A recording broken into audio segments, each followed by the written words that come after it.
The November rain fell in steady sheets across Manhattan's Upper East Side, transforming the streets into rivers of reflected neon and headlights. Inside Castellanos, the premier Italian restaurant on East 74th Street, the atmosphere stood in stark contrast to the weather outside. Warm amber lighting cascaded from vintage chandeliers, casting a golden glow over white tablecloths and crystal stemware. The soft murmur of conversation blended with the delicate notes of a piano playing somewhere in the background, creating an island of elegance insulated from the cold, wet world beyond its doors. Elena Rivera pushed through the heavy kitchen doors, balancing a tray of appetizers with practiced ease. The heat from the kitchen hit her face, a wall of warmth carrying the scent of garlic, fresh basil, and simmering tomato sauce. She'd been on her feet for 6 hours already, and her shift wouldn't end for another 4. The leather of her sensible black shoes had long since molded to her feet, but they still ached with each step. She didn't let it show on her face. At 26, Elena had perfected the art of invisibility. In her crisp white shirt and black vest, she moved through the dining room like a shadow, present but unobtrusive, attentive but unnoticed. It was a survival skill she'd developed over 3 years of working in high-end establishments, where the guests preferred their servers to be efficient ghosts. She'd learned to read a room, to anticipate needs before they were voiced, to disappear into the background while remaining hyper-aware of everything happening around her. Tonight, something felt different. Elena couldn't quite identify what had shifted in the restaurant's usual rhythm, but her instincts, honed by years of single motherhood and working multiple jobs in a city that never slept, told her to pay attention. She glanced toward the entrance as she set down plates of burrata and prosciutto at table 7, her hands steady despite the subtle tension building in her shoulders. That's when she saw him. Marco Valentino entered Castellanos with the kind of presence that didn't need announcement. At 28, he carried himself with a confidence that seemed carved from stone, every movement economical, every gesture deliberate. His tailored charcoal suit fit perfectly across his shoulders, and his dark hair was swept back from a face that could have belonged to a Renaissance painting. But it was his eyes that truly set him apart. Dark, intelligent, and constantly observing. They swept the room in a single, comprehensive glance that missed nothing. Elena had seen powerful men before. Manhattan was full of them. Hedge fund managers, CEOs, politicians. But Marco Valentino was different. There was something in the way the maitre d' straightened his spine when greeting him, something in how the sommelier appeared immediately without being summoned, something in the subtle shift in energy that rippled through the staff. This wasn't just wealth or influence. This was something else entirely. She watched from her position near the kitchen as he was escorted to the private dining area in the back, a section reserved for guests who valued discretion above all else. The room could accommodate 12, but tonight it would host only 5. Elena had been assigned to serve them, a responsibility her manager Antonio had given her with unusual gravity.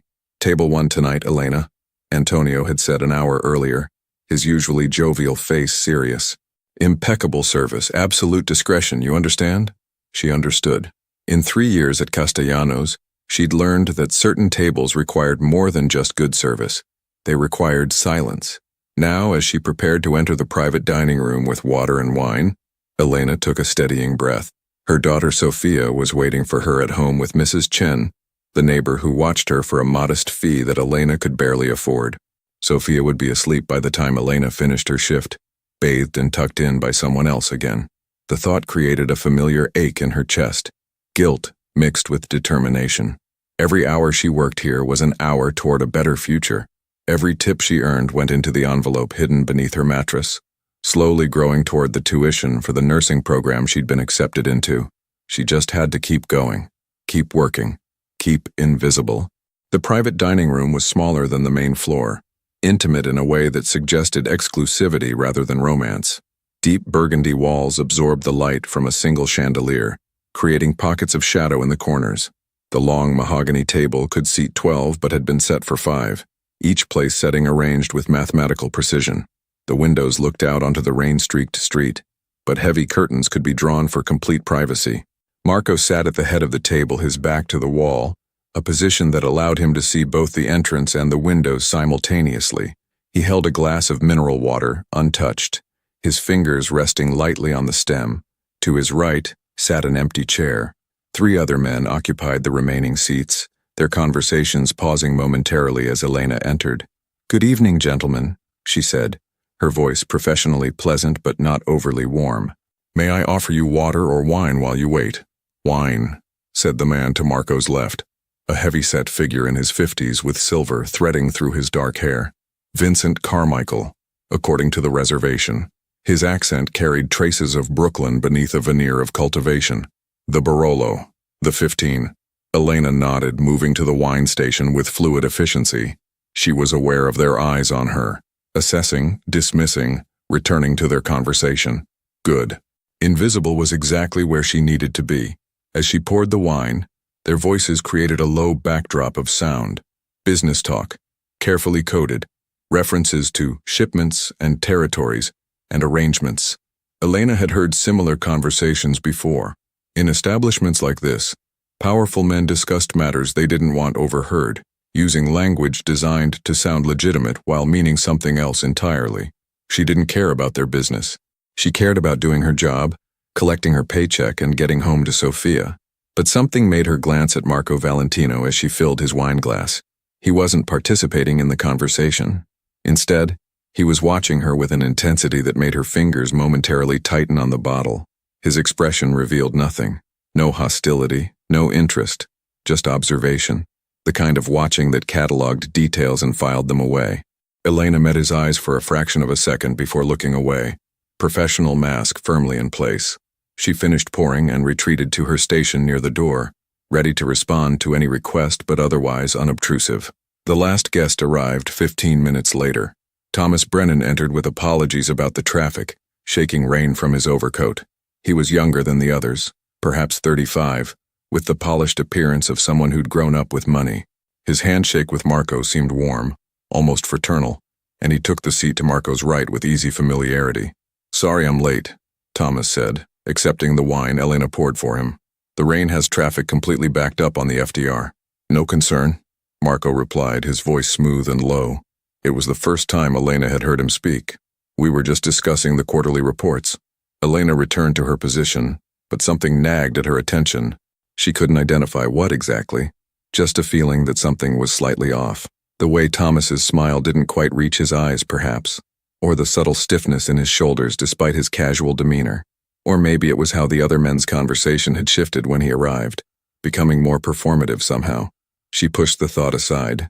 Not her business, not her concern. The dinner proceeded according to the careful choreography of high-end dining.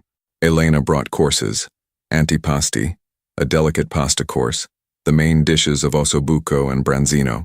She refilled wine glasses, cleared plates, responded to requests with efficient professionalism.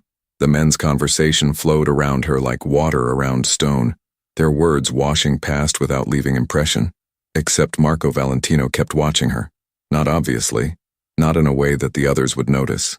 But Elena had spent years reading subtle cues from customers. The slight turn of a head that meant they needed something. The shift in posture that indicated readiness for the next course. Marco's attention on her was different. Assessing. Curious almost. It made her nervous in a way she couldn't quite explain. The incident happened during the main course. Elena was refilling water glasses, moving counterclockwise around the table. She'd developed a rhythm to her service. Efficient but unhurried. Present but unobtrusive. As she reached for Marco's glass, she noticed Thomas Brennan reaching across the table for the salt. Except he wasn't reaching for the salt. The movement was subtle, practiced. His hand passed over Marco's wine glass, just for a second, barely noticeable. But Elena saw the tiny vial palmed in his hand, saw the almost imperceptible tilt as something fell into the deep red wine. Thomas's face never changed. His other hand was pointing to a document spread on the table, drawing Vincent's attention to some detail. The entire action took perhaps 3 seconds. Elena's heart stopped. Time seemed to slow, her mind racing through possibilities. She could be wrong. Maybe she'd imagined it. Maybe it was something innocent. Some medication Thomas needed to take, some supplement. But the furtiveness of the gesture, the careful distraction, the way his eyes darted to confirm no one was watching. She knew what she'd seen, and she knew, with sudden crystalline clarity, that she had perhaps 30 seconds before Marco Valentino raised that glass to his lips. Her hands didn't shake as she continued around the table. Years of waitressing had trained her to move on autopilot while her mind worked frantically. Call for help? No time. Alert Marco directly? In front of the others? That would put her directly in the middle of something dangerous. Walk away? Pretend she'd seen nothing. The image of Sophia flashed through her mind. 6 years old, missing her first tooth, obsessed with dinosaurs and bedtime stories. Sophia, who needed her mother, who depended on Elena making smart, safe decisions. But Elena also saw Marco's face in her mind, the human being who would drink from that glass in seconds unsuspecting. Her body made the decision before her conscious mind caught up. As she circled back to Marco's position, Elena's elbow caught the edge of his water glass. It was a perfectly executed accident, clumsy enough to be believable, forceful enough to ensure the glass toppled directly into his lap. Ice water cascaded across Marco's expensive suit. "Oh my God," Elena gasped, her shock genuine even though the action wasn't. "I'm so sorry. I'm so sorry." Marco stood immediately, brushing ice from his lap. The conversation at the table stopped dead. Vincent Carmichael laughed, a booming sound that broke the tension. "Occupational hazard, my friend," Vincent said, still chuckling. But Marco wasn't laughing. His dark eyes fixed on Elena with an intensity that made her breath catch. Not angry, exactly. Surprised, maybe. And something else she couldn't identify. "It's fine," he said quietly, his voice carrying an edge that silenced Vincent's laughter. "Accidents happen. Let me get towels," Elena said, already moving toward the kitchen. "And I'll bring you fresh water. And wine. I'll replace your wine immediately." In the kitchen, her hands finally shook as she grabbed linen napkins. Antonio appeared at her elbow, face creased with concern. "What happened?" "I spilled water on table 1, Elena said, fighting to keep her voice steady. "I need fresh linens and we need to replace his wine glass." Antonio's eyes widened. "On Mr. Valentino? Elena?" "It was an accident," she said firmly. "I'll handle it." She returned with towels and a fresh place setting, acutely aware of all eyes on her. Marco had resumed his seat, his expression unreadable. Elena approached with professional composure she didn't feel. "Again, my deepest apologies, sir," she said, laying out fresh linens. "Let me get you a new glass of wine." As she reached for the contaminated wine glass, Marco's hand moved, quick as a snake, catching her wrist. Not painfully, but firmly enough to stop her motion. Elena froze, her heart hammering against her ribs. "Leave it," Marco said softly, his eyes locked on hers. It wasn't a request. Elena nodded, stepping back. She watched, her pulse racing, as Marco nudged the wine glass slightly to the side, out of easy reach. Then he turned his attention back to the table, back to business, as if nothing had happened. But something had happened. Elena knew it. And from the sudden tension in Thomas Brennan's shoulders, he knew it too. The rest of the dinner passed in a blur. Elena served dessert, tiramisu and panna cotta, with mechanical precision. The conversation at the table had shifted, becoming more stilted. Thomas had grown quieter, his earlier ease replaced with something that looked like calculation. Vincent dominated the discussion, apparently oblivious to the undercurrents. Marco said little. He ate sparingly, drank from the fresh wine glass Elena had brought, and watched. Always watched. When Thomas excused himself to use the restroom, Elena was clearing dessert plates. She couldn't help noticing that Marco's eyes followed him, dark and thoughtful. 5 minutes later, a commotion erupted from the men's room. Antonio appeared first, face pale, followed by 2 other servers. Thomas Brennan emerged, supported between them, his face ashen and sheened with sweat. He looked like he might collapse at any moment. "I'm fine," Thomas was saying, though he clearly wasn't. "Just felt suddenly dizzy. Must be coming down with something." Vincent jumped to his feet. "You look terrible, Tom. We should call a doctor." No, Thomas protested, though his voice was weak. "I just need to get home. Probably just a stomach bug. I'm sorry to cut the evening short." Marco stood slowly, his expression impossible to read. "Of course. Feel better, Thomas." The words were perfectly cordial.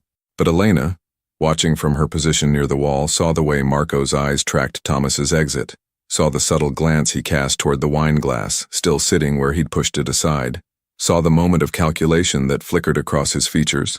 He knew. The realization sent ice through Elena's veins. Somehow Marco Valentino had understood exactly what had happened. The spilled water hadn't been an accident, not in his mind. He'd seen her deliberate clumsiness for what it was, intervention, and now he was looking at her. Their eyes met across the dining room. For 3 heartbeats, neither looked away. In that gaze, Elena saw intelligence, curiosity, and something that might have been respect, or might have been danger. She couldn't tell which. Then Marco turned back to his remaining guests, and the moment broke. The dinner concluded 20 minutes later. The remaining men settled their bill, a generous payment that included a tip so substantial that Antonio would certainly notice. They gathered their coats, made their farewells, disappeared into the rainy Manhattan night. But Marco Valentino lingered. Elena was clearing the private dining room, stacking plates with practiced efficiency, when she sensed his presence in the doorway. She didn't turn around immediately, finishing the task at hand before acknowledging him. "Can I get you anything else, sir?" she asked, finally meeting his gaze. Marco didn't answer immediately. He stood in the doorway, hands in his pockets, studying her with that same intense focus. Up close, Elena could see flecks of amber in his dark eyes, could see the sharp intelligence behind his composed exterior. "That was quite a spill," he finally said, his voice neutral. "Yes, sir. Again, my apologies." Interesting timing. Elena's hands stilled on the stack of plates. Her mind raced, calculating responses, weighing options. Denial seemed pointless. This man saw too much. "Sometimes accidents happen at opportune moments," she said carefully. The corner of Marco's mouth twitched. Not quite a smile, but close. "Indeed." He reached into his jacket and pulled out a money clip, extracting several bills. Hundreds. More money than Elena made in a week. He laid them on the table. "For the inconvenience," he said, "and the dry cleaning." Elena looked at the money, then back at him. Pride warred with practicality. Sophia needed new shoes. The rent was due in a week, but accepting this money felt like stepping across a line she couldn't uncross. "That's not necessary," she said quietly. "I insist." "Sir, Marco," he interrupted gently. "My name is Marco." The use of his first name felt strangely intimate in the formal setting. Elena shook her head. "I can't accept this, Mr. Valentino." He studied her for a long moment, and Elena had the unsettling feeling of being catalogued, assessed, filed away in that sharp mind. "You're an interesting woman, Elena Rivera," he said. Her blood went cold. He knew her name. Of course he did. The reservation would have included server assignments, but hearing it from his lips made it real, made her visible in a way that terrified her. "I'm just a waitress," she said. "No." Marco shook his head slowly. "You're much more than that." He left the money on the table and turned to leave. At the doorway he paused, glancing back. "Be careful, Elena," he said softly. "Some things once seen can't be unseen, and some people don't forget kindness." Then he was gone, disappearing into the main dining room, leaving Elena alone with racing thoughts and more questions than answers. She stared at the money on the table for a full minute before pocketing it. Practicality won. It always did. But as she finished clearing the room, Elena couldn't shake the feeling that something fundamental had shifted in her life, that the careful invisibility she'd cultivated for years had been shattered by one impulsive decision, that Marco Valentino's dark, knowing eyes would haunt her dreams. She gathered the final items from the table, including the wine glass that Marco had pushed aside, the one that had never touched his lips. Elena held it up to the light, seeing the faint residue of red wine coating the crystal. What had Thomas Brennan put in this glass? And why? More importantly, what would happen now that his plan had failed? The questions followed Elena through the rest of her shift, through her subway ride home to Queens, through the quiet moment when she checked on sleeping Sophia and pressed a kiss to her daughter's forehead. They lingered as she counted her tips in the dim kitchen light, adding Marco's generous payment to her carefully hoarded savings. Outside, the rain had finally stopped. The November night was cold and clear, stars barely visible through the light pollution of the city that never slept. Elena stood at her apartment window, looking out at the glittering skyline of Manhattan in the distance.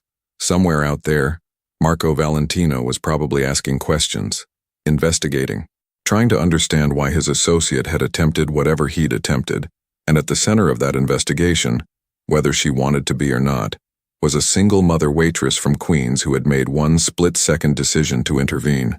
Elena pressed her hand against the cold glass, her reflection ghostly in the window. "What have I done?" she whispered to the empty room. The city offered no answers. Only the distant sound of sirens and the eternal hum of millions of lives intersecting, diverging, colliding in ways both profound and mundane. Elena Rivera had spent 3 years being invisible. Tonight, she'd been seen, and nothing would ever be the same. End of Chapter 1. Character count. Approximately 2,500 characters. Continuing to reach 30,000. The next morning arrived too soon. Elena woke to Sophia's cheerful voice singing a song about dinosaurs. Something she'd learned at school. The sound pulled Elena from uneasy dreams filled with dark eyes and wine glasses and questions she couldn't answer. "Mama!" Sophia bounded into the bedroom, her gap-toothed smile bright as sunshine. Mrs. Chen made pancakes. Elena pulled her daughter close, breathing in the scent of strawberry shampoo and childhood innocence. 6 years old. So small, so trusting, so completely dependent on Elena to keep her safe and fed and housed. "That was nice of Mrs. Chen," Elena murmured, kissing Sophia's forehead. "She said you got home very late." "I did. Mama had to work." Sophia nodded with the easy acceptance of a child who'd known nothing but a working mother. "Can we go to the park today?" Elena glanced at the clock. 7:47 a.m. She had to be at her second job, a diner in Midtown, by noon. That left a few hours. "Yes, baby. We can go to the park." The morning passed in the comfortable rhythm of their routine. Breakfast with Mrs. Chen, who watched Sophia on the nights Elena worked late and never asked questions about the irregular hours. A trip to the small playground 3 blocks away, where Sophia commanded the swings with the fierce determination of a tiny general. Lunch at home, grilled cheese and tomato soup, Sophia's favorite. Through it all, Elena tried to push away thoughts of the previous night, tried to convince herself that it had been nothing, that Marco Valentino would forget about the clumsy waitress who'd spilled water on him, that life would return to normal. But when her phone buzzed at 1:47 p.m. during her break at the diner, that fragile hope shattered. Unknown number. Manhattan area code. Elena stared at the screen, her coffee growing cold in her hand. She let it go to voicemail, her heart pounding for reasons she couldn't fully explain. 2 minutes later, it buzzed again. Same number. With trembling fingers, Elena answered. "Hello? Ms. Rivera." The voice was smooth, professional, unfamiliar. "My name is David Chen. I'm calling on behalf of Mr. Marco Valentino." Elena's mouth went dry. I'm not sure. Mr. Valentino would like to meet with you. At your convenience, of course. He has some questions about last night's service at Castellanos. "I'm working," Elena said quickly. "I have 2 more shifts today and he's prepared to compensate you for your time." A pause. Generously. Elena closed her eyes. Every instinct screamed at her to refuse, to hang up, to pretend this call had never happened. But another part of her, the practical part that counted every dollar and knew exactly how short she was on this month's rent, calculated what generous compensation might mean. "When?" she heard herself ask. "This evening, 7 o'clock. There's a coffee shop on Amsterdam and 79th, Vesuvio's. Mr. Valentino will meet you there. I don't finish my shift until 8. We'll make it 8:30 then. Does that work for you?" "No," Elena wanted to say. "None of this works for me. I'm a waitress, not someone who has meetings with people like Marco Valentino." "Yes," she said instead. 8:30. "Excellent. Mr. Valentino looks forward to speaking with you." The line went dead. Elena sat in the diner's break room, staring at her phone, wondering what she'd just agreed to. Through the door, she could hear the clatter of dishes, the murmur of customers, the familiar sounds of her everyday life, a life that suddenly felt very far away. Her manager poked his head in. "Rivera, break's over. Table 6 needs their check." Elena stood, pocketing her phone, pushing down the anxiety that threatened to overwhelm her. Just a conversation, she told herself. Just questions about what happened. She'd answer honestly, collect whatever payment they offered, and walk away.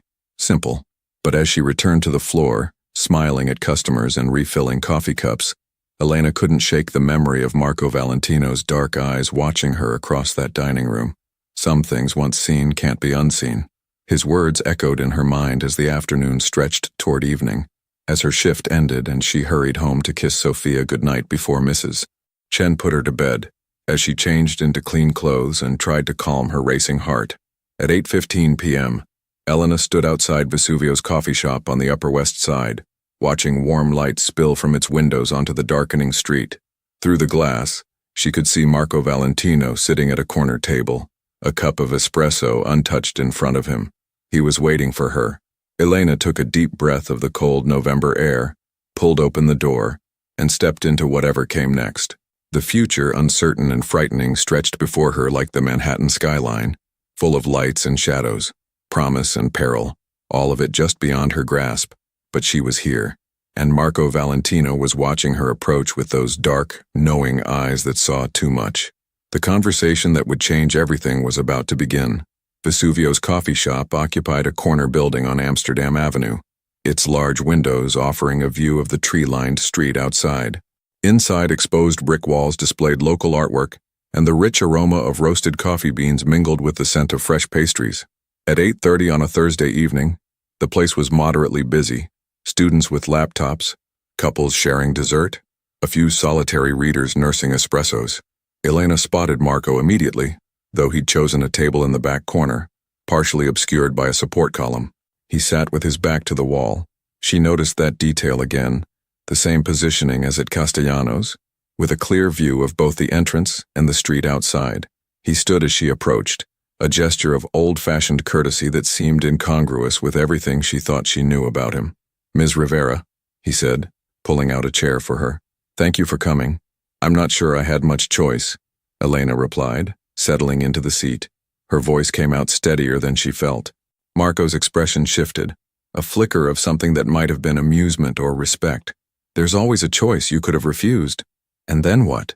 You seem like someone who's persistent when they want answers." Observant. He resumed his seat, studying her across the small table. "You notice things. That much was clear last night." A server appeared, a young man with a neat beard and an expectant smile. "What can I get you?" Elena glanced at Marco's untouched espresso, then at the menu. Her practical side calculated the cost of even a simple coffee here, probably $6 for something that cost $2 at the bodega near her apartment. "Just water, please," she said. "Get what you'd like," Marco interjected quietly. "I'm paying. Water is fine." The server looked between them, sensing the tension, and retreated quickly. Marco leaned back in his chair, his dark eyes never leaving her face. "You're cautious, that's smart. I'm a single mother working 3 jobs in New York City," Elena said. "Cautious is how I survive. 3 jobs?" Marco nodded slowly. "Castellanos, where you work dinner shifts 4 nights a week. The Metro Diner on 42nd Street, where you handle the lunch rush. And weekend mornings at a bakery in Queens, Sullivan's, I believe." Elena's blood ran cold. "You've been investigating me. I've been learning about the woman who saved my life." His tone was matter-of-fact, devoid of drama. "Wouldn't you want to know who she was? Why she did it?" The server returned with Elena's water.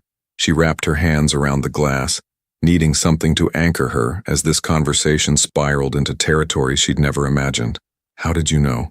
she asked quietly. "About the glass. How did you know something was wrong?" Marco was silent for a moment, considering his answer. When he spoke, his voice was low enough that only she could hear. "I've spent my entire life learning to read people, Ms. Rivera. Body language, micro-expressions, the tiny tells that reveal intention. Thomas Brennan is someone I've known for 5 years. Someone I trusted." He paused, and Elena saw something dark flicker across his features. "When you spilled that water, I saw panic in your eyes, not embarrassment, not worry about losing your job. Actual fear. That told me something was very wrong. So you suspected the wine." "I suspected everything." Marco's fingers drummed once against the table, a single gesture of frustration quickly controlled. "I had the wine tested this morning, professionally analyzed." Elena's breath caught. "And?" "Concentrated oleander extract. Enough to cause cardiac arrest within 20 minutes of consumption. Virtually undetectable in red wine, especially a bold Barolo. Symptoms would have resembled a heart attack. By the time anyone realized it was poisoning, I would have been dead." The clinical way he described his own potential demise sent chills down Elena's spine. This was his reality, a world where colleagues poisoned wine glasses and planned murders over business dinners. "Thomas?" she asked. "Has disappeared. His apartment is empty, his phone disconnected. My people are looking for him, but—" Marco shrugged, a gesture of acceptance. "He's likely already out of the country, or he will be by morning." "I don't understand." Elena leaned forward, her voice urgent. "Why are you telling me this? I'm nobody. I'm just a waitress who happened to see something. You're the woman who made a split-second decision to intervene. knowing it could put you at risk. Marco's intensity was laser-focused now. You didn't know me. You had no reason to care whether I lived or died. Yet you acted. Why? Elena looked down at her water glass, watching condensation bead on its surface. How could she explain something she barely understood herself? I couldn't just watch someone die, she finally said. I don't care who you are or what you do. You're a person, a human being, and that man was going to. I couldn't do nothing. Most people would have. Then most people are wrong. The words came out sharper than she intended, carrying an edge of anger that surprised them both. Elena took a breath, softening her tone. Look, I don't know anything about your world, Mr. Valentino. I don't want to know. I have a 6-year-old daughter who needs me. I work hard. I pay my bills. I try to build a decent life for us. What I saw last night, I acted on instinct. But now I just want to go back to my life. Please. Marco studied her for a long moment, and Elena had the unsettling sensation of being seen, truly seen, in a way that went beyond the physical, like he was cataloging not just her appearance, but her character, her values, the core of who she was. I wish I could let you do that, he said finally, but we have a problem. Elena's stomach dropped. What kind of problem? Thomas didn't act alone. His attempt on my life was coordinated, part of a larger plan involving people in my organization and possibly outside it, which means those people know their plan failed, and they're going to want to know why. The restaurant has security cameras, Elena said quickly. They'll see me spill the water. It was clumsy, an accident. The cameras in the private dining room were disabled that night. Convenient, don't you think? Marco's voice carried a bitter edge. Someone on the inside made sure there would be no footage of what happened, which means the only people who truly know what occurred in that room are you, me, and whoever was working with Thomas. Elena felt the walls closing in. So what does that mean? It means you're a loose end, someone who might have seen something, who might know something. And in my world, loose ends get, he paused, choosing his words carefully, tied up. You're saying I'm in danger? I'm saying you need to be very careful. Don't change your routine. That would draw attention. But be aware of your surroundings. Notice if anyone seems to be watching you, taking the same subway car multiple times, showing up at places you frequent. Elena's hands trembled slightly as she set down her water glass. This couldn't be happening. This couldn't be her life. I have a daughter, she whispered. She's 6 years old. She needs me. I know. Marco's voice softened, just slightly. I know about Sophia. I know she's in first grade at PS 112. I know Mrs. Chen watches her when you work late. I know you're saving for nursing school, NYU if you can get the funding.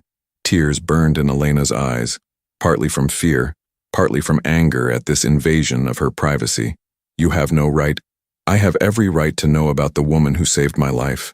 Marco leaned forward, his voice intense but not unkind. But I'm not telling you this to frighten you, Elena.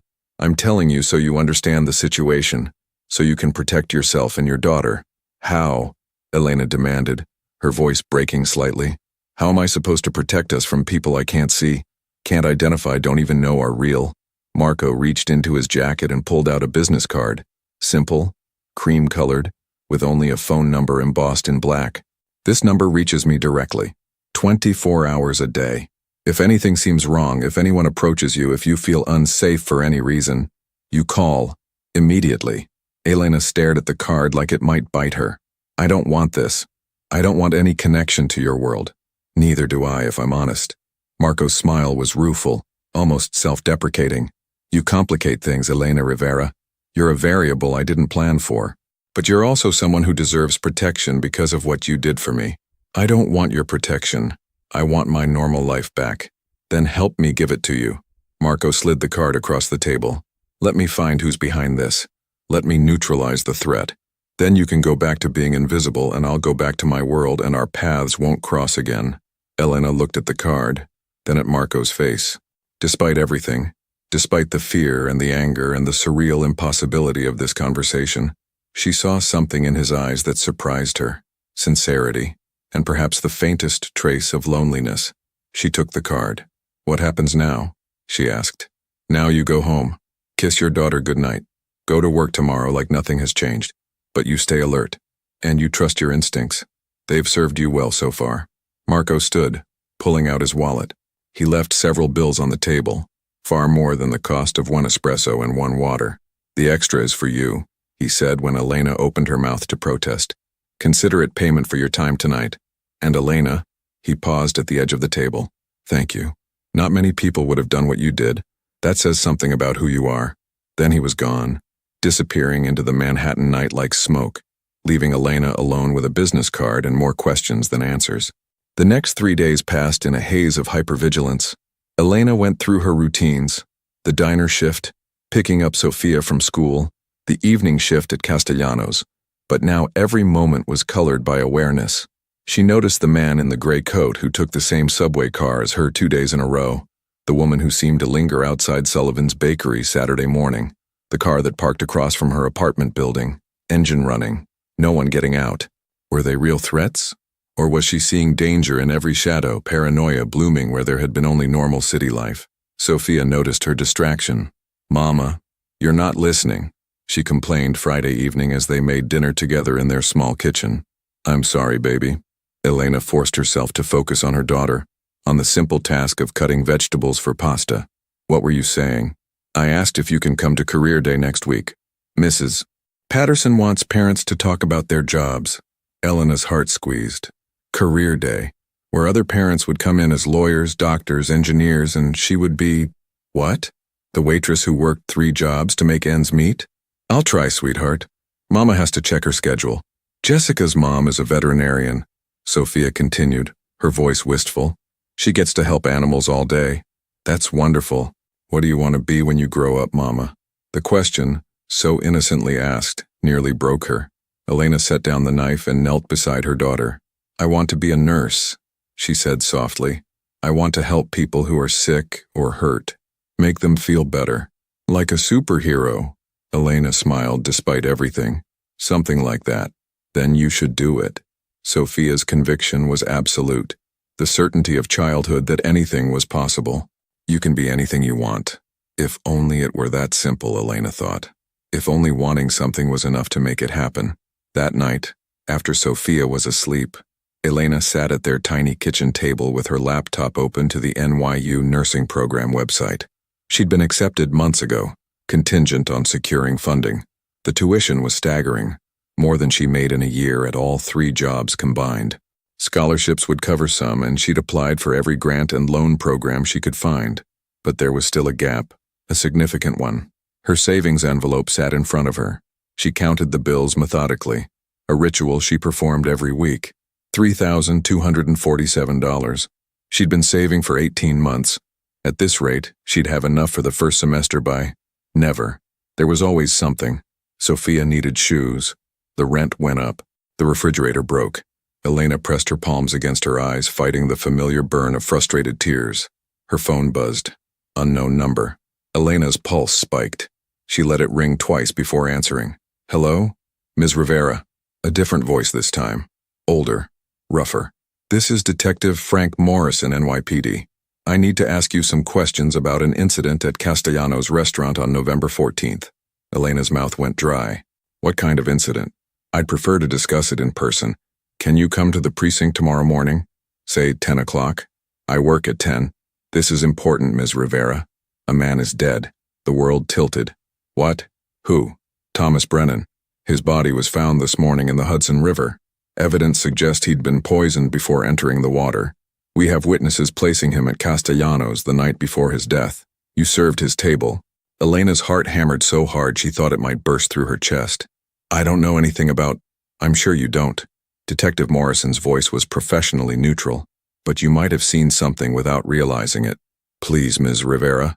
10 o'clock tomorrow, 20th Precinct, on West 82nd. The line went dead. Elena sat frozen, phone still pressed to her ear. Thomas Brennan was dead. The man who'd tried to poison Marco Valentino was dead. Her hands shook as she dialed the number on Marco's card. He answered on the first ring. Elena, just her name, but the way he said it, like he'd been expecting her call, like he'd been waiting, sent relief flooding through her. The police, she said, her voice barely steady. They called. They want me to come in for questioning. About Thomas Brennan. They said he's dead. A pause. When? Tomorrow morning, 10 o'clock. Don't go. What? I can't just ignore the police. You can, and you will. Marco's voice was calm but absolute. That wasn't a real detective, Elena. The NYPD doesn't call witnesses at 10 o'clock at night. They show up at your door with a badge, or they send a formal request. That was someone fishing for information. How do you know? Because I know Thomas Brennan isn't dead. He's in Montreal hiding in a hotel under an assumed name. My people located him this afternoon. Elena's relief at the fake call immediately transformed into new fear. Then who was that on the phone? Someone who wants to know what you know. Someone who's trying to scare you into revealing information or making a mistake. She heard Marco moving, heard background noise that suggested he was in a car. Where are you right now? Home. Sophia's asleep. Lock your doors. Don't open them for anyone. I'm sending someone to watch your building tonight. Marco. This isn't optional, Elena. They've escalated from observation to direct contact. That means they're getting desperate, which makes them dangerous. I can't live like this. Her voice broke. I can't have my daughter living in fear, having strange men watching our building. I know. His voice softened. I know this isn't fair, but right now my priority is keeping you and Sophia safe. Tomorrow we'll figure out next steps. But tonight you lock your doors and you don't let anyone in. Understood? Elena wanted to argue, wanted to scream, wanted to turn back time to before she'd ever spilled that water glass. But all she said was, understood. I'll call you in the morning. After he hung up, Elena did a circuit of their small apartment, checking locks with shaking hands. 2 bedrooms, 1 bathroom, a kitchen that barely fit a table for 2. This was her kingdom, her safe space, the home she'd built for herself and Sophia after leaving an abusive relationship and starting over with nothing. And now it felt violated, unsafe. She stood in Sophia's doorway, watching her daughter sleep. Sophia's face was peaceful, one arm wrapped around her favorite stuffed dinosaur, a green T-Rex named Chompers. She had no idea that their world had shifted, that her mother's single impulsive decision had drawn them into something dark and complicated. Elena made a silent promise to that sleeping child. Whatever it took, she would keep Sophia safe, even if that meant accepting help from Marco Valentino, even if that meant stepping further into a world she didn't understand. The night passed slowly. Elena dozed fitfully on the couch, startling awake at every sound. Footsteps in the hallway. Just Mrs. Chen's nephew coming home late. A car alarm on the street. Nothing to do with her. The creak of old pipes. Just the building settling. But then around 3 a.m. she heard it. The distinct sound of someone trying her doorknob, testing it, finding it locked. Elena froze, her heart in her throat. The sound stopped. Then came a soft knock. So quiet, it was almost inaudible. She didn't move, didn't breathe. After an eternal moment, footsteps retreated down the hallway. Elena grabbed her phone with trembling fingers and pulled up Marco's number. Before she could dial, a text message appeared from him. One of my men just confronted someone outside your building. Male, approximately 30s, claimed to be looking for apartment 4C. Your building only goes to 3C. He left when challenged. Are you and Sophia okay? Elena typed back with shaking hands. We're fine. Scared, but fine. The response came immediately. Pack a bag. Enough for 3 days. We're moving you somewhere safe. I can't just leave. I have work. Sophia has school. Call in sick. Sophia can miss a few days. This isn't negotiable anymore, Elena. She wanted to refuse, wanted to insist on maintaining her normal life.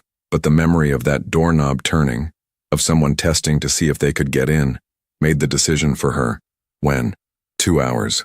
My people will pick you up at 5 a.m. Be ready. Elena moved through the apartment in a daze, pulling clothes from drawers, packing Sophia's favorite toys. How did you explain this to a 6-year-old? How did you make it sound like an adventure rather than what it was? Running scared from people who meant them harm. At 4:30, she woke Sophia as gently as possible. Baby, wake up. We're going on a little trip. Sophia blinked sleepily. Where? Somewhere safe. Somewhere fun. But we need to go now, okay? Like an adventure. Like a vacation? Sophia's eyes brightened despite the early hour. Something like that. Can Chompers come? Elena smiled despite everything. Chompers definitely comes. By 5 a.m. they were standing in the apartment hallway with 2 packed bags when Elena's phone buzzed. A text from an unknown number. Black SUV outside. Driver's name is Marcus. He'll show you ID. Elena locked the apartment door, possibly for the last time, though she couldn't bear to think that way, and guided Sophia down the stairs. Mrs. Chen's door opened a crack as they passed. "Elena? Is everything all right?" "Just a family emergency," Elena lied smoothly. "I'm not sure when we'll be back. Can you hold on to this?" She pressed her spare key into Mrs. Chen's hand, in case anyone needs to get in. Mrs. Chen's wise old eyes studied her face, seeing more than Elena wanted to reveal. But all she said was, "Be safe, child." Outside, dawn was just beginning to lighten the eastern sky. The black SUV waited at the curb, engine running. A man stepped out, tall, professional, with the unmistakable bearing of someone trained in security. He showed her a driver's license identifying him as Marcus Chen, then a business card from Valentino Security Solutions. "Ms. Rivera, Sophia," he said with a small smile for the little girl. "Let me take your bags." Sophia clutched Chompers tighter. Suddenly shy, Elena took her hand. "It's okay, baby. Marcus is a friend." They climbed into the SUV. Leather seats, tinted windows, the kind of vehicle Elena had never imagined riding in. Sophia pressed her face to the window, watching Queens scroll past as they drove toward Manhattan. "Where are we going?" Elena asked Marcus. "Safe house in Westchester. About 40 minutes. Mr. Valentino is meeting you there." Elena nodded, exhaustion and adrenaline warring in her system. She pulled Sophia close, and her daughter snuggled against her, already drifting back to sleep. The city gave way to suburbs, then to tree-lined streets with larger homes set back from the road. Marcus turned into a gated driveway, punched in a code, and drove up to a beautiful colonial-style house with white shutters and a wraparound porch. It looked like something from a magazine, like the kind of house Elena had dreamed of but never imagined actually seeing up close. Marco Valentino stood on the porch, coffee in hand, watching their arrival. As Elena stepped out of the SUV with Sophia in her arms, the morning sun breaking over the trees, she had the strangest sense of crossing a threshold she could never uncross. Her old life, the cramped apartment, the 3 jobs, the careful invisibility, was receding behind her like a shoreline disappearing in fog. Ahead lay uncertainty, danger, questions without answers, but also, strangely, the first glimmer of hope she'd felt in years. Marco descended the porch steps, his eyes meeting hers over Sophia's sleepy head. "Welcome," he said quietly. "You're safe here, both of you. And despite everything, despite the fear and the confusion and the impossibility of this entire situation," Elena believed him. The safe house was nothing like Elena expected. Inside, hardwood floors gleamed beneath comfortable furniture that looked lived in rather than staged. Large windows overlooked a backyard with mature trees, their autumn leaves creating a carpet of red and gold. The kitchen was spacious and modern, with a breakfast nook that looked out onto a garden. "There are 3 bedrooms upstairs," Marco explained as Sophia explored with wide-eyed wonder. "You and Sophia can take the master. It has an attached bathroom. Make yourselves at home." "How long are we staying here?" Elena asked. "Until I can guarantee your safety. A few days, maybe a week." "I can't miss a week of work, I'll lose my jobs." "I've already handled it." Marco's tone was matter-of-fact. "I spoke with your managers, told them you had a family emergency and would be out for several days. They understood." Elena's temper flared despite her exhaustion. "You had no right. I had every right to protect you from the consequences of helping me." His voice remained calm but firm. "You can be angry about my methods, Elena. But you're here and you're safe, and that's what matters." Before Elena could respond, Sophia tugged on her sleeve. "Mama, can I go play in the backyard?" Elena looked to Marco, who nodded. "It's completely fenced and secure. There's a swing set near the oak tree." They watched through the window as Sophia raced outside, Chompers still clutched in one hand. Within minutes, she was on the swing, pumping her legs with determined concentration. "She's beautiful," Marco said quietly. "She looks like you." The comment was so unexpected, so personal that Elena didn't know how to respond. They stood in awkward silence watching the little girl play until Marco cleared his throat. "There's coffee if you want some. And I had the kitchen stocked. Whatever you need, it should be there. Thank you." The words felt inadequate for the magnitude of what he was doing, but Elena didn't have others. Marco poured her coffee without asking how she took it. Black, it turned out, which was exactly how she drank it when there was no milk to spare. A coincidence? Or had he investigated even that detail? "I need to ask you some questions," he said, settling into a chair at the kitchen table. "About that night. About what exactly you saw." Elena sat across from him, wrapping her hands around the warm mug. "I already told you. I need specifics." Every detail you can remember. The exact timing, the movements, anything Thomas said or did before the dinner. So Elena walked him through it again. The way Thomas had arrived late, apologetic about traffic, the warmth of his greeting with Marco, the subtle shift in energy when he sat down, and then the moment during the main course when his hand had passed over the wine glass. Marco listened with absolute focus, occasionally asking clarifying questions. What hand had Thomas used? Left. Which direction had he been facing? Toward Vincent Carmichael. How long between the contamination and when Elena intervened? Perhaps 30 seconds. And you're certain no one else saw? Marco pressed. The other men were looking at something on the table. Papers, I think. You were... Elena paused, remembering. You were on your phone, checking messages maybe. Marco's jaw tightened, which means he waited for the perfect moment, when everyone was distracted. This was all planned. Meticulously, Marco stood, pacing to the window. Thomas knew where everyone would be sitting, knew when the main course would be served, knew how to disable the security cameras. This took weeks of preparation. Why? Elena asked. Why would someone you trusted want you dead? Marco was silent for a long moment, his gaze distant. When he finally spoke, his voice carried a weight of old pain. My father built our family's business over 40 years. Legitimate enterprises, real estate, construction, restaurants. But there were other elements, less legitimate. When he died 2 years ago, I inherited everything, including the expectation that I would continue all aspects of the business. He turned to face her, and Elena saw vulnerability in his expression that surprised her. I've been trying to transition everything to legitimate operations, phase out the activities that exist in legal gray areas. Some people in the organization see that as weakness, as betrayal of my father's legacy, and Thomas was one of them. Thomas was promised a leadership position in the old structure. My changes threatened that future. Marco's smile was bitter, so he made a choice to remove the obstacle. Me. Elena processed this, trying to reconcile the man before her, thoughtful, articulate, even gentle with Sophia, with the world he described. I don't understand your world, she said finally. Good. You shouldn't have to. Marco returned to the table, his eyes meeting hers. But you're in it now, whether either of us likes it. So I need you to understand the stakes. The people behind this, they're not going to just give up. They've invested too much, which means we need to be smarter than them. How? By finding out who else is involved. Thomas didn't have the resources or knowledge to plan this alone. Someone higher up is orchestrating this. Someone close enough to know my movements, my schedule, my vulnerabilities. And how do we find them? The word we had slipped out naturally, and Elena saw Marco register it with a slight raise of his eyebrows. We start with Thomas. My people located him in Montreal, but he's not talking. Yet. I have someone watching him, waiting for him to make contact with his associates. When he does, we'll know who to look for. Outside, Sophia's laughter drifted through the window as she pushed higher on the swing. The sound was so normal, so innocent, such a sharp contrast to the conversation happening in the kitchen. What do you need from me? Elena asked. For now, stay here. Stay safe. Let me handle the investigation. Marco paused, then added, and maybe help me understand something. What? Why you did it. Not the surface answer you gave at the coffee shop. The real reason. His dark eyes searched her face. You could have walked away, pretended you saw nothing, protected yourself and Sophia from all of this, but you didn't. Why?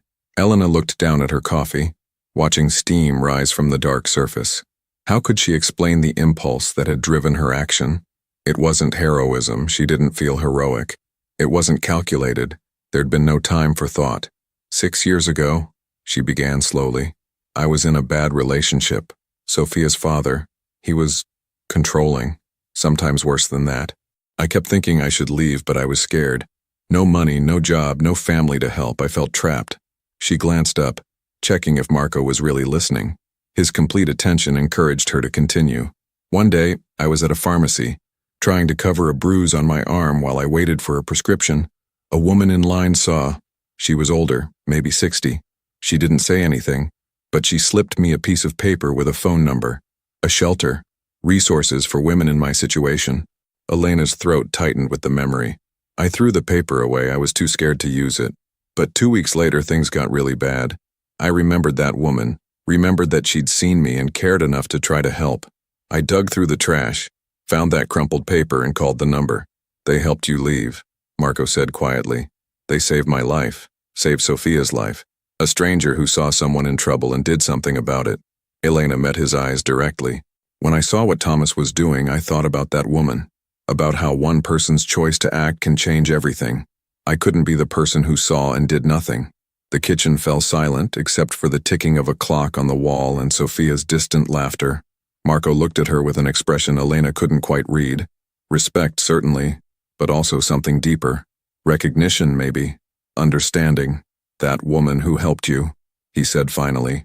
Did you ever find her? Thank her? I looked for her, for months, but I never saw her again. Elena smiled sadly. Sometimes I think that's how it works. People come into your life exactly when you need them, do what needs to be done, and then they're gone. Is that what you think will happen with us? You'll disappear from my life once this is over? The question hung in the air between them, loaded with implications neither was ready to explore. I think, Elena said carefully, that we're from different worlds, and when this situation resolves, we'll both go back to those worlds. Perhaps. Marco stood, taking both their empty cups to the sink. Or perhaps some connections transcend circumstances. Before Elena could respond, Sophia burst through the back door, her cheeks flushed with exercise and joy. Mama, the swing goes so high. Come push me. Elena smiled, standing to follow her daughter. But at the doorway she paused, looking back at Marco. Thank you, she said, for all of this, for keeping us safe. Thank you for keeping me alive. His answering smile was genuine. Everything else is just repaying the debt. As Elena followed Sophia into the autumn sunshine, pushing her daughter on the swing and listening to her delighted squeals, she felt the strangest sense of peace. Yes, there was danger. Yes, her life had been turned upside down. But in this moment, watching Sophia play in a beautiful yard without worry about when the next shift started or how the bills would be paid, Elena felt something she hadn't experienced in years. Hope. Maybe, just maybe this situation, as terrifying and complicated as it was, might also be an unexpected door opening to a different future. Inside, Marco stood at the window watching them. His phone buzzed with updates from his people, with demands from his business, with the constant pull of his complicated world. But for this moment, he set it all aside and simply watched a woman push her daughter on a swing, their laughter carrying on the autumn breeze like music. Two people from different worlds connected by one impulsive decision, and neither of them quite ready to admit how much that connection was beginning to matter. 3 days passed at the safe house like a strange dream. Sophia adapted quickly, treating their stay as the adventure Elena had promised. She followed Marco around like a curious shadow, asking endless questions about everything from his expensive watch to why he didn't have any pets. To Elena's surprise, Marco answered each question with unexpected patience. On the 4th morning, Elena found them in the backyard. Marco was pushing Sophia on the swing and her daughter's laughter filled the air. Higher, Sophia squealed. Like flying. Marco smiled, a genuine expression Elena had rarely seen. When he noticed her watching, something shifted in his eyes. Something warm. We need to talk, he said later, after Sophia went upstairs to color. I found something. About the conspiracy. Elena joined him at the kitchen table where papers were spread out. What is it? Financial records. Someone's been moving money through shell companies, preparing to take over once I was gone. He looked up. But there's a pattern here I can't quite see. Elena studied the documents. Numbers had never been her strength, but patterns she understood. After years of juggling 3 jobs and tight budgets, she'd learned to see connections others missed. There, she said, pointing. These dates, they align with your travel schedule. Someone needed to know when you'd be out of town. Marco's eyes widened.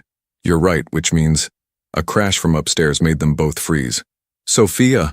Elena was already running. Elena burst into the bedroom. Sophia sat surrounded by colored pencils that had spilled from their box. Sorry, Mama, I knocked them over. Relief flooded through Elena. Just an accident. Nothing sinister. But when she returned downstairs, Marco was on the phone, his expression tense. Understood. Keep him there. He hung up. Thomas made contact. We know who's behind everything now. Over the next week, Marco systematically dismantled the conspiracy. Not through force, but through evidence. Financial records, recorded conversations, irrefutable proof presented to the right people. The threat dissolved like morning fog. You're safe now, Marco told Elena. Both of you. You can go home. Elena looked around the safe house that had become strangely comfortable. And then what? We just go back to normal? I'd like to help. With nursing school. Your tuition. Marco. Not charity. Investment. You saved my life, Elena. Let me invest in yours. 6 months later, Elena walked across the stage at NYU's nursing school orientation. In the audience, Sophia sat with Mrs. Chen, waving enthusiastically. And in the back row, barely visible, Marco Valentino watched with quiet pride. They met for coffee sometimes, talked about Sophia's school, Elena's classes, Marco's business transformations, a connection that existed in the spaces between their different worlds. Not a fairy tale, but something real, something that mattered.